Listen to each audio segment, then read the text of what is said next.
ఏపీలో కూటమి ప్రభుత్వానికి మరో గుడ్ న్యూస్.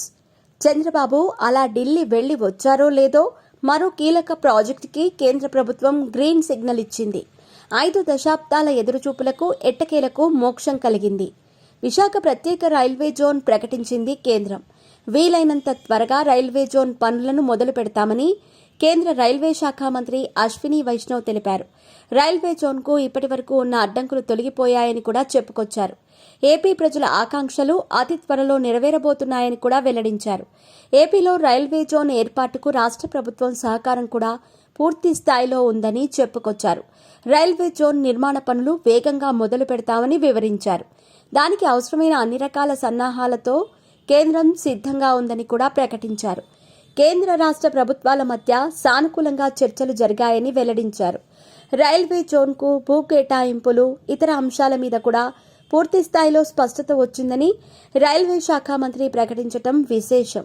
వాస్తవానికి విశాఖ రైల్వే జోన్ డిమాండ్ ఈనాటిది కాదు.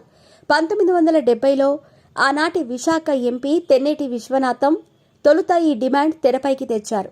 నాటి నుంచి జనంలోనూ ప్రజా సంఘాల్లో ఈ డిమాండ్ పెరుగుతూ వచ్చింది.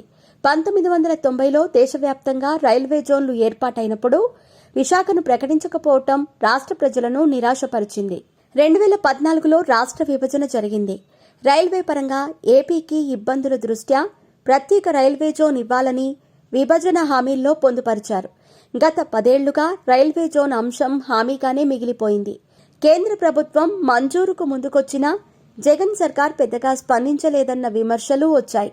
రైల్వే జోన్కు అవసరమైన భూముల కేటాయింపు చేయటంలో జగన్ సర్కార్ వెనుకబడినట్టు ప్రచారం జరిగింది. ఇదే విషయాన్ని కేంద్రం స్పష్టంగా ప్రకటించింది కూడా. ఇప్పుడు ఏపీలో టీడీపీ కూటమి ప్రభుత్వం అధికారంలోకి వచ్చింది. కేంద్రంలో అదే పార్టీ భాగస్వామ్యమైన ఎన్డీఏ అధికారంలో ఉంది. దీంతో రాష్ట్ర విభజన హామీలకు మోక్షం కలుగుతోంది. ఇప్పటికే అమరావతి రాజధాని నిర్మాణానికి కేంద్ర ప్రభుత్వం 15,000 కోట్ల రూపాయలు కేటాయించింది. పోలవరం ప్రాజెక్టు నిర్మాణానికి కూడా తమ వంతు సాయం చేస్తామని కూడా ప్రకటించింది. వీటితో పాటు కీలక ప్రాజెక్టులకు గ్రీన్ సిగ్నల్ ఇచ్చింది. ఇప్పుడు తాజాగా విశాఖ రైల్వే జోన్ను ప్రకటించింది. ఇటీవల చంద్రబాబు ఢిల్లీ పర్యటనకు వెళ్లిన సంగతి తెలిసిందే. ప్రధాని మోదీతో పాటు కేంద్ర మంత్రులను వరుసగా కలుసుకున్నారు. 3 రోజుల పాటు అక్కడే గడిపారు. బిజీగా ఉంటూ కీలక చర్చలు జరిపారు. చంద్రబాబు అలా ఢిల్లీ వెళ్లి వచ్చారో లేదో రైల్వే జోన్ అనుకూల ప్రకటన రావటం విశేషం. దీనిపై హర్షాతిరేకాలు వ్యక్తమవుతున్నాయి.